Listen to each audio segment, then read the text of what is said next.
Hey guys, welcome to the 26th C programming tutorial, and in this tutorial we're going to continue looking at pointers.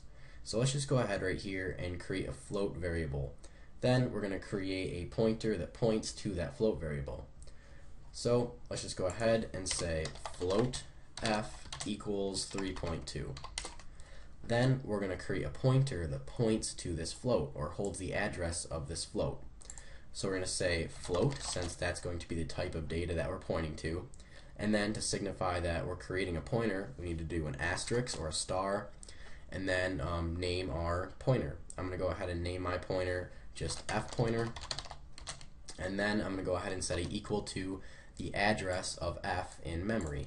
And remember, to get the address of any variable in memory, we first just put an ampersand and then the name of the variable whose address we're trying to get. So I'm just going to go ahead and put f right there.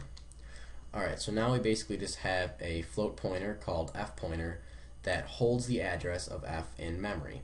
So let's just go ahead and draw this out again on this grid. So again, this right here is going to be the address 0. So this unit of memory right here is at the address 0.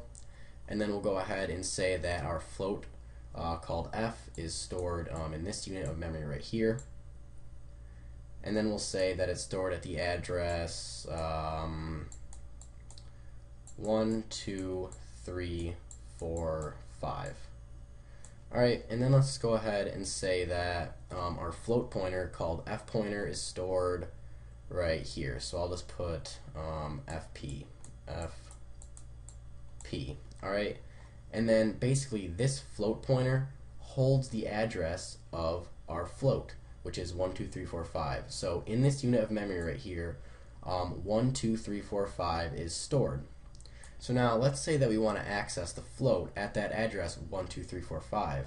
Well, what we need to do is do something called dereference, or go to the address that is stored in our pointer. So in order to dereference a pointer, all you need to do is do asterisk and then the name of your pointer. So f pointer. So basically what this is going to do right here is just going to go to the address that is stored in this pointer variable right here. So it's just going to go to the address 1, 2, 3, 4, 5, since that's what's stored inside of this pointer, and then it's just going to read the float at that spot in memory, since this is a float pointer right here. Alright, so what we can do is we can say float, I'll just say float dereferenced. Alright, and then I'll just set it equal to our float pointer called f pointer dereferenced. So again, all dereference is doing is it's going to the address that is stored in our pointer and then getting the float at that address, since this is a float pointer right here. Alright, so if we were to go ahead and print out onto the screen float dereferenced, it should be equal to 3.2. So we're just going to go ahead and do modulus 0.2f, so there's only 2 digits after the decimal place, and then we're going to go ahead and print out this float called float dereferenced. Alright, so let's just go ahead and run this, and we should get 3.2. Perfect.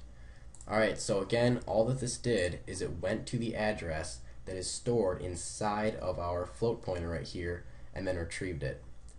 Alright, so let's just go ahead and do this with a different data type. Let's go ahead and do it with a character. So we're going to say char c equals capital A. Then we're going to go ahead and create a pointer that just points to this character variable called c. So I'm going to go ahead right here and say char asterisk, and I'm going to call it c pointer, and set it equal to the address of c, our character variable called c. And then all I'm going to do is print out the character that is at the address stored inside of our character pointer right here. So I'm going to be printing out a character, so %c. And then remember, to dereference a pointer, all we have to do is just do asterisk and then the name of that pointer, and I just called my pointer c pointer. So again, all that dereferencing is going to do is just go to the address that is stored in that pointer and then read that character this time, since this is going to be a character pointer. Alright, so if I go ahead and run this, we should just get A out onto the screen. Perfect. Alright, so that's pretty much it for this tutorial, so see you guys.